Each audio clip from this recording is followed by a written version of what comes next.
इसी को बोला जाता है कि ये बॉर्डर ऊपर से बह के आए।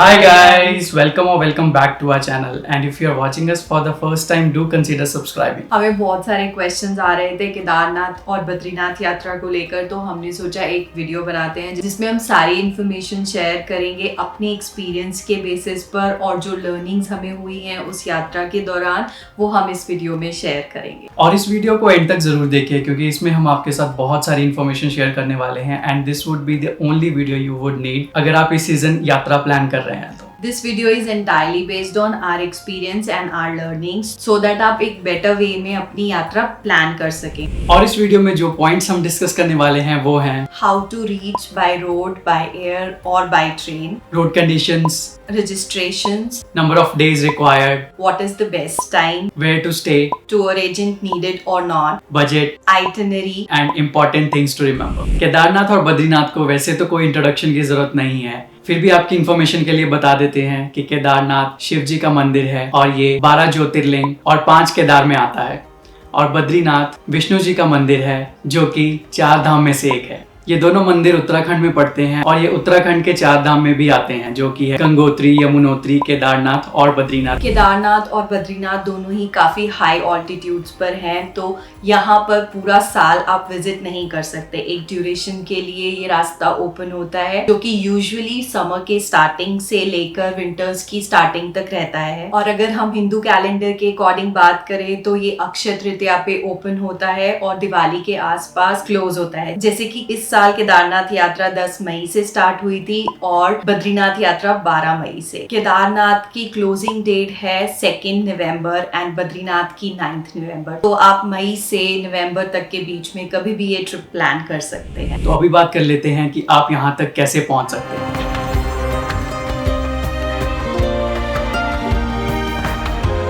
क्योंकि उत्तराखंड का एरिया पूरा माउंटेन रीजन है और ऋषिकेश से आगे आपको बाय रोड ही जाना पड़ेगा, तो ऋषिकेश तक आने के लिए आपके पास बहुत सारी ऑप्शंस हैं। अगर आप बाय एयर आना चाहते हो तो देहरादून का एयरपोर्ट नियरेस्ट एयरपोर्ट है जो कि ऋषिकेश से 80 किलोमीटर दूर है, और देहरादून से ऋषिकेश के लिए आपको काफी ऑप्शंस मिल जाएंगी, जैसे कि आप टैक्सी हायर कर सकते हो या फिर रोडवेज की बसेस भी चलती हैं वो भी ले सकते हो। अगर आप ट्रेन से आना चाहते हो तो लास्ट ट्रेन हरिद्वार तक जाएगी और वहां से ऋषिकेश के लिए कैब्स, बसेस, ऑटोज सब चलते हैं, तो कोई भी ऑप्शन ले सकते हो। और अगर आप बाय रोड अपने खुद के व्हीकल से आना चाहते हो तो वो आप ऋषिकेश से आगे भी लेके जा सकते हो। रोड्स की पूरी कनेक्टिविटी बहुत अच्छी है। Only thing to consider is कि ऋषिकेश से आगे रात को ट्रैवल करना अलाउड नहीं है, क्योंकि ऋषिकेश से आगे सारा एरिया माउंटेन एरिया है, तो यहाँ पर लैंडस्लाइड्स होती रहती हैं। तो आप नहीं चाहोगे कि रात के टाइम पे आप किसी लैंडस्लाइड में फंस जाओ, और उसके आगे बेसिक एमिनिटीज भी बहुत लिमिटेड है। तो ऋषिकेश को क्रॉस करने के टाइमिंग्स है सुबह 5 बजे से लेके रात को 10 बजे तक। तो आप अपना ट्रैवल उसी हिसाब से प्लान करिए। अगर आप दिल्ली से आ रहे हैं तो आप ओवरनाइट दिल्ली से ट्रैवल करके अर्ली मॉर्निंग ऋषिकेश को इजीली क्रॉस कर सकते हैं। तो चलिए रूट की बात कर लेते हैं।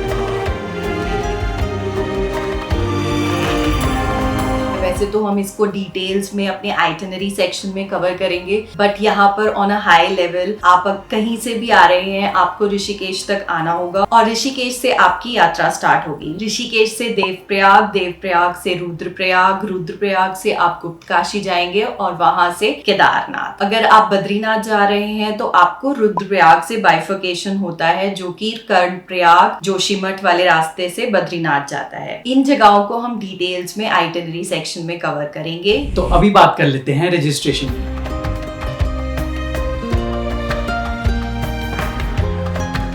रजिस्ट्रेशन की बात करें तो आपको केदारनाथ और बद्रीनाथ के लिए रजिस्ट्रेशन की जरूरत पड़ती है, और रजिस्ट्रेशन कराने के लिए आपको किसी एजेंट की हेल्प लेने की जरूरत नहीं है। आपको बस इस लिंक पे क्लिक करना है, सारे यात्रियों की डिटेल्स डालनी है, उनके गवर्नमेंट आईडी प्रूफ अपलोड करने हैं, and you are done. Hardly आपको 5 मिनट का टाइम लगेगा पूरी रजिस्ट्रेशन करने के लिए। इवन केदारनाथ यात्रा शुरू होने से पहले गेट नंबर 1 के पास रजिस्ट्रेशन काउंटर है, वहां पे भी आप रजिस्ट्रेशन करवा सकते हो। बट अगर आप यहाँ पे रजिस्ट्रेशन कराना चाहते हो तो आपको एक चीज का ध्यान रखना पड़ेगा कि अगर आपके टाइम पर भीड़ हो जाती है तो आपको यहाँ पर आधे घंटे से लेकर 2 घंटे तक का टाइम लग सकता है। तो चलिए होटल्स की बात करते हैं कि आप कहाँ पे स्टे कर सकते हैं।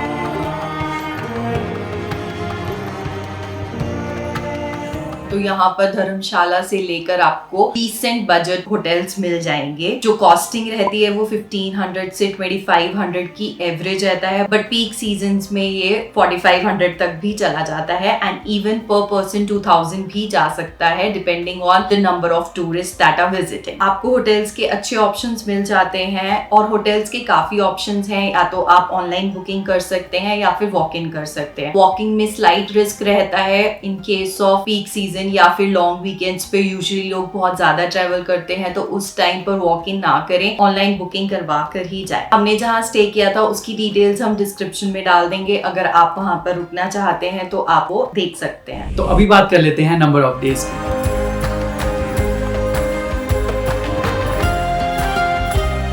नंबर ऑफ डेज की बात करें तो आपको ऋषिकेश से वापस ऋषिकेश तक आने में ऑलमोस्ट 5 दिन लग सकते हैं। और अगर आप प्लान कर रहे हैं केदारनाथ यात्रा को पैदल करने की, तो आप 1 या 2 दिन बफर लेके चलिए, क्योंकि यहाँ पर मौसम खराब होने के बहुत ज्यादा चांसेस होते हैं और आपके टाइम पर मौसम खराब हो सकता है। और अगर मौसम बहुत ज्यादा खराब होता है तो बहुत ज्यादा चांसेस हैं कि आप सेम डे पे मंदिर तक ना पहुंच पाओ, तो आप 1 या 2 दिन बफर लेके ही चलिए। अ वेरी इंपॉर्टेंट पॉइंट कि हमें टूर एजेंट रिक्वायर्ड है या नहीं।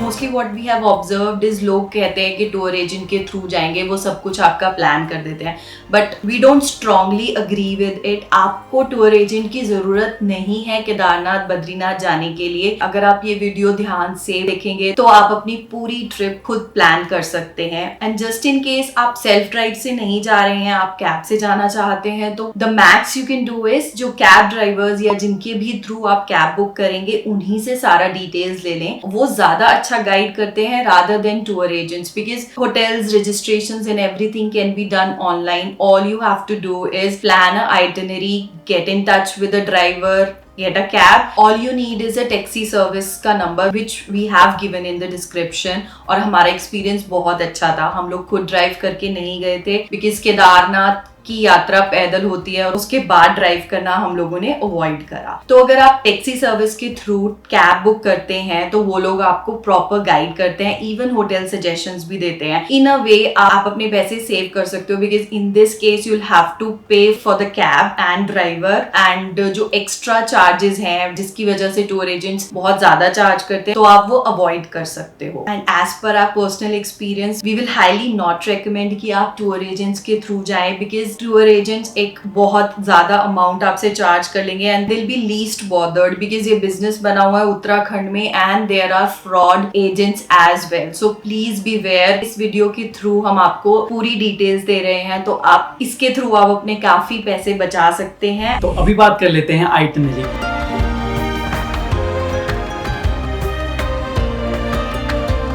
इस सेक्शन को आप थोड़ा ध्यान से देखिए, क्योंकि इस सेक्शन में हम आपको बताएंगे पॉइंट टू पॉइंट होटल्स, कितना टाइम लगेगा और बेसिक अम्यूनिटीज जो पूरे रास्ते में आपको मिलेगी। तो डे 0 की बात करें तो इस दिन आप अपनी लोकेशन से ऋषिकेश पहुंचेंगे। इस दिन आप ऋषिकेश में ही रेस्ट करिए, और क्योंकि नाइट टाइम में आप ऋषिकेश को क्रॉस नहीं कर पाओगे और टुवर्ड्स इवनिंग भी आप ऋषिकेश को क्रॉस करने का रिस्क मत लीजिए, क्योंकि आप नहीं चाहोगे कि आप अंधेरे में लैंडस्लाइड या किसी ऐसी सिचुएशन में फंस जाओ। तो इस दिन अगर आपके पास टाइम है तो आप ऋषिकेश को ही एक्सप्लोर करिए। यहाँ पे बहुत सारे मंदिर हैं और बहुत सारी कैफेज हैं और बहुत सारी जगहें हैं विजिट करने के लिए, या फिर सिर्फ गंगा जी के किनारे बैठिए, अच्छा टाइम स्पेंड करिए। इवनिंग के टाइम पे गंगा आरती जरूर देखिए, which is an amazing experience on its own. On your day 1 if you want आप ऋषिकेश में रुक सकते हो, ऋषिकेश एक्सप्लोर कर सकते हो, बट वी वुड सजेस्ट कि आप ऋषिकेश वापसी में एक्सप्लोर करें and on your day 1 you start for Kedarnath Badrinath यात्रा। सिंस उल्टे धाम नहीं किए जाते, इसीलिए पहले केदारनाथ जाया जाता है और फिर बद्रीनाथ। अगर आप चारों उत्तराखंड की धाम करना चाहते हैं तो पहले आप यमुनोत्री जाते हैं, उसके बाद आप गंगोत्री जाते हैं, देन केदारनाथ एंड लास्ट में बद्रीनाथ के दर्शन करते हैं। तो this is how it is. तो अगर आप दोनों जगह जा रहे हैं, केदारनाथ और बद्रीनाथ, तो आप पहले केदारनाथ जाएंगे। उसके लिए आपको 200 kilometres almost on your day 1 cover करना है ऋषिकेश से। Although 200 kilometres can be covered in 5-6 hours, but क्योंकि हम इस रास्ते पे कुछ स्टॉप्स लेते हैं जैसे कि देवप्रयाग, रुद्रप्रयाग एंड धारी देवी टेम्पल तो आपको थोड़ा टाइम लगेगा, उस बेसिस पे आपको एंटायर डे लग जाता है। And if you start early in the morning around 6 और 7 तो आप इजीली शाम को 5-6 बजे तक गुप्तकाशी या सोनप्रयाग पहुंच जाएंगे, अगर आपको ट्रैफिक नहीं मिलता है तो। ऋषिकेश से पहले आएगा देवप्रयाग। यहाँ पे अलकनंदा और भागीरथी का संगम होता है और यहीं से गंगा रिवर स्टार्ट होती है और आप ऊपर से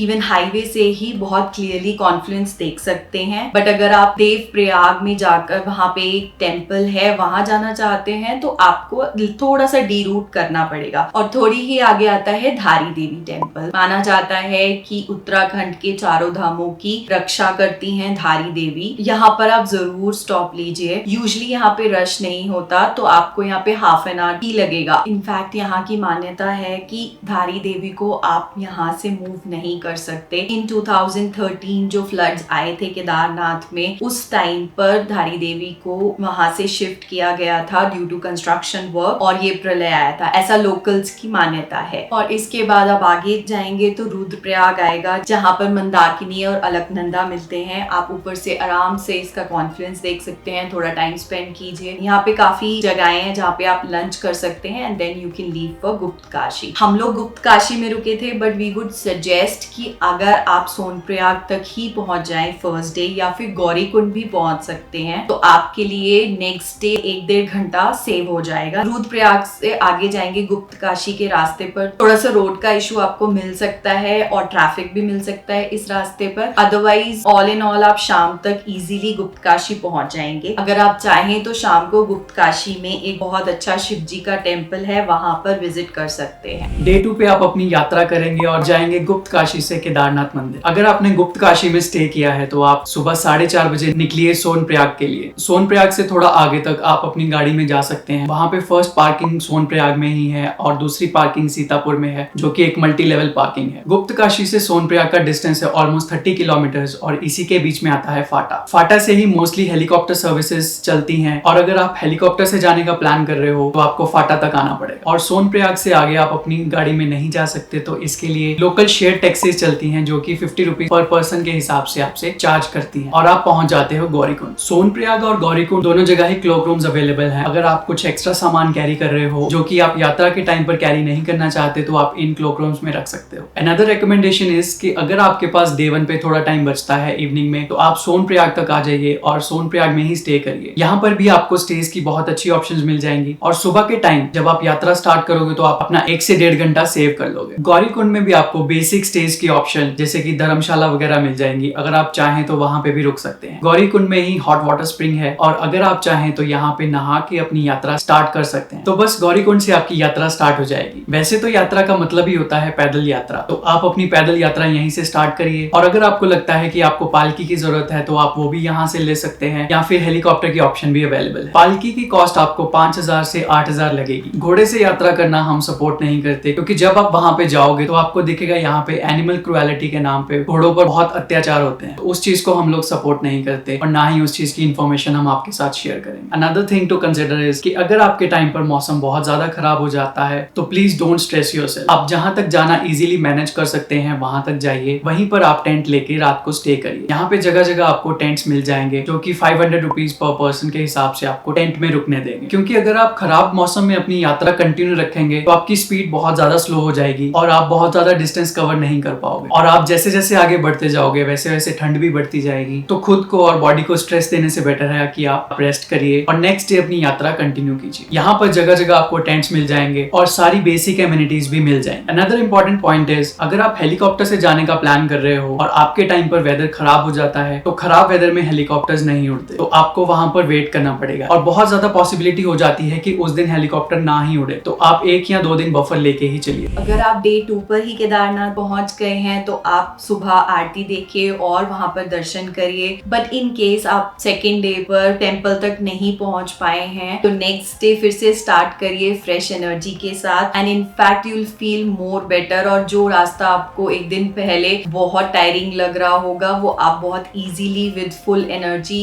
जल्दी कम टाइम में कवर कर लें। तो बस मंदिर पहुंचिए, वहां पे दर्शन करिए। 1:30 बजे से 4 बजे तक मंदिर बंद रहता है तो उस टाइम आप दर्शन नहीं कर पाएंगे। अगर आप उससे पहले पहुंच जाते हैं तो सबसे पहले आप दर्शन कर लीजिए, फिर उसके बाद भैरव बाबा के दर्शन करने जाइए। 1 किलोमीटर की खड़ी चढ़ाई है, बट ऐसा माना जाता है कि आपकी केदारनाथ यात्रा अधूरी है अगर आप भैरव बाबा के दर्शन नहीं करते हैं। तो इनफैक्ट वो आप 1-1.5 घंटे में अप डाउन कर सकते हो और आपको जरूर वहां पे जाना चाहिए। वहां से ओवरऑल वैली का और केदारनाथ का व्यू बहुत अच्छा आता है। उसके बाद आपके पास 2 ऑप्शन है, या तो आप संध्या आरती देखिए और वहां पर ही मंदिर के पास स्टे करिए और नेक्स्ट डे अपनी रिटर्न यात्रा स्टार्ट करिए। अगर आपको सेम डे ही वापस जाना है तो आप भैरव बाबा के दर्शन करने के बाद नीचे जाना स्टार्ट कर दीजिए, क्योंकि नीचे जाने में भी आपको आराम से 4 to 5 आवर्स लगेंगे डिपेंडिंग ऑन योर स्पीड। अगर आप हेलीकॉप्टर से मंदिर विजिट करते हैं तो देयर इज अ पॉसिबिलिटी कि यहाँ पे वेदर कंडीशंस फेवरेबल ना हो, उस केस में हेलीकॉप्टर सर्विस बंद कर दी जाती है कुछ टाइम के लिए, और जो आप टिकट खरीदते हो वो 2 डेज तक वैलिड होता है। तो जस्ट इन केस इवनिंग में मौसम खराब होने की वजह से हेलीकॉप्टर्स नहीं चलते तो आप नेक्स्ट डे हेलीकॉप्टर लेकर सेम टिकट पर वापस जा सकते हो। And see we are highly against कि आप घोड़ा खच्चर लेकर जाएं, तो हम उसके बारे में बात ही नहीं करेंगे, क्योंकि यात्रा का मजा पैदल करने में ही है। और अगर आप इतनी दूर जा रहे हो,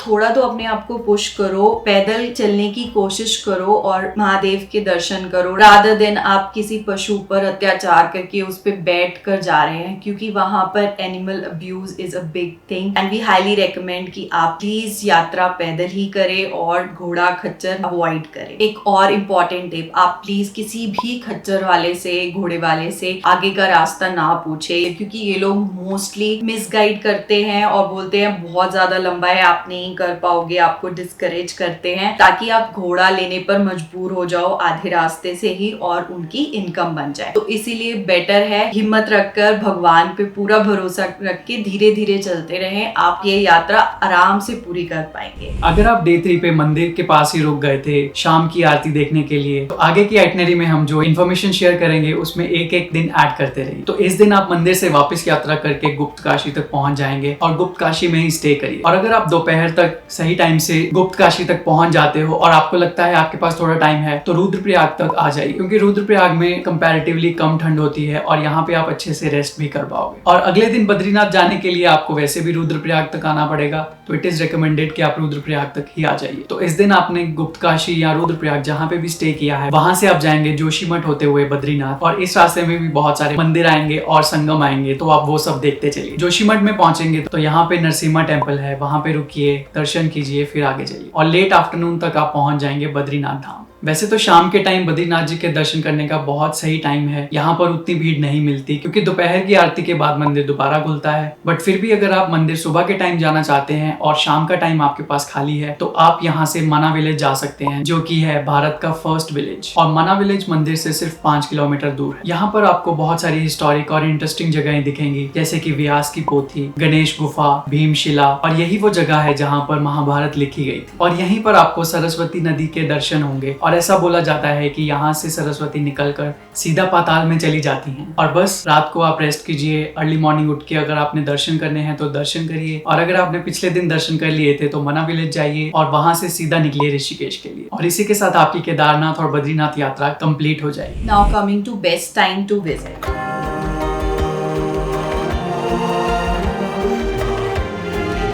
जैसे कि हमने इस वीडियो में स्टार्टिंग में बताया कि ये यात्रा एक लिमिटेड टाइम के लिए ही खुली रहती है, तो यूजुअली लोग स्टार्टिंग में जाना प्रेफर करते हैं जैसे ही द्वार खुलते हैं। But this is the worst time to travel, because वहां पे बहुत ज्यादा भीड़ होती है, बहुत ज्यादा प्राइस हाई हो जाता है, हर जगह का मिसमैनेजमेंट रहती है और मौसम भी खराब ही रहता है, क्योंकि ऊपर हाई ऑल्टीट्यूड्स पे स्नोफॉल के चांसेस तब भी बने रहते हैं। तो वी वुड रिकमेंड कि आप फर्स्ट 2-3 वीक्स ट्रैवल ना करें, क्योंकि आपको रास्ते में भी ट्रैफिक मिल सकता है। जैसे कि इस साल जो भी लोग स्टार्टिंग में गए हैं वो लोग गुप्त काशी तक पहुंचने में ही उनको बहुत टाइम लग गया। इवन लोकल्स भी उस टाइम पर जाना प्रेफर करते हैं बिकॉज तभी द्वार खुलता है। तो थोड़ा सेटल डाउन होने दीजिए, 2-3 वीक्स के बाद यू कैन प्लान, और आप जून में जा सकते हैं। जून में समर्स होती हैं, ऑल्दो वेदर अनप्रिडिक्टेबल है और कभी भी चेंज हो जाता है, बारिश आपको रास्ते में कभी भी मिल मिल सकती है, but then June will B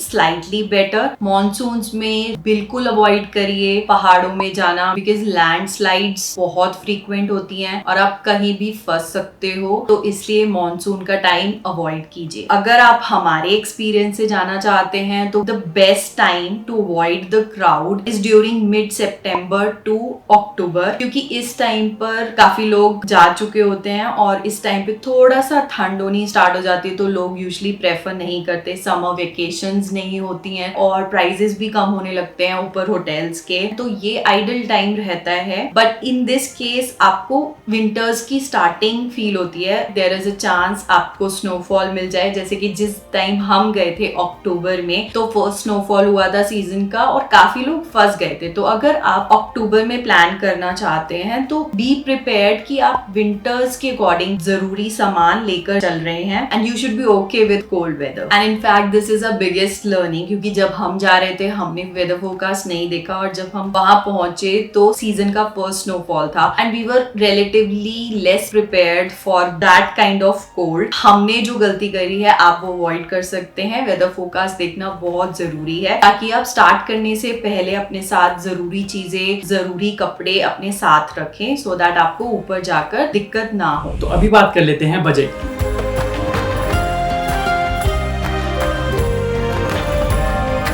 budget का टॉपिक काफी सब्जेक्टिव हो जाता है क्योंकि ये बहुत सारी चीजों पर डिपेंड करता है, जैसे कि आप सीजन में किस टाइम पर जा रहे हो, आपको कितना लग्जरी ट्रैवल करना पसंद है। बट बेसिक बजट की बात करें तो आपको होटल्स में स्टे 1500 से 2000 की रेंज में मिल जाएंगे, और अगर आप सीजन के टाइम पे जाते हो तो वही रूम आपको 4000 तक मिलेंगे। खाने की बात करें तो 500 रुपीज पर पर्सन पर मील का कॉस्ट लेके चलिए। अगर आप ऋषिकेश से ऋषिकेश टैक्सी लेके जा रहे हैं तो टैक्सी की कॉस्ट आपको लगेगी 3000 से 4000 पर डे, और यही अगर आप सीजन के टाइम पे जा रहे हैं तो यही कॉस्ट आपको 4000 से 5000 पर डे तक लगेगी। और इसी के बेसिस पे आप अपनी होटल की कॉस्ट, फूड की कॉस्ट और टैक्सी की कॉस्ट मिला के बजट की कैलकुलेशन कर सकते हैं। और अभी बात कर लेते हैं important things to remember.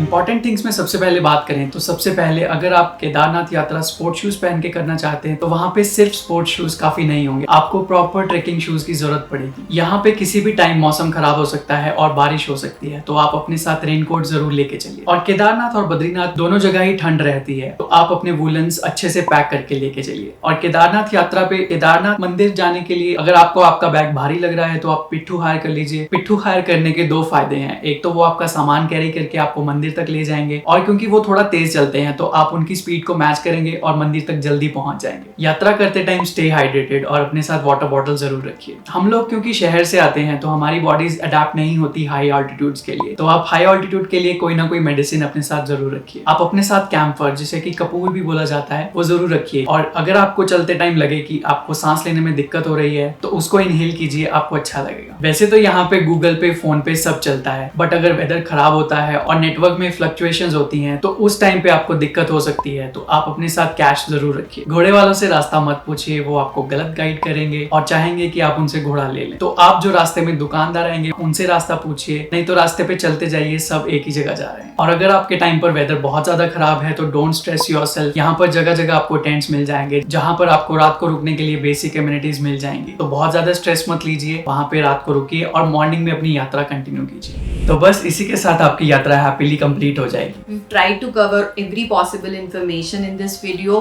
along with our experience, but in case you feel we have missed something और आपको अगर कोई और information चाहिए, do let us know in the comment section. Hope आपको ये वीडियो हमारी अच्छी लगी होगी। Please like, share, subscribe. Her her Mahadev.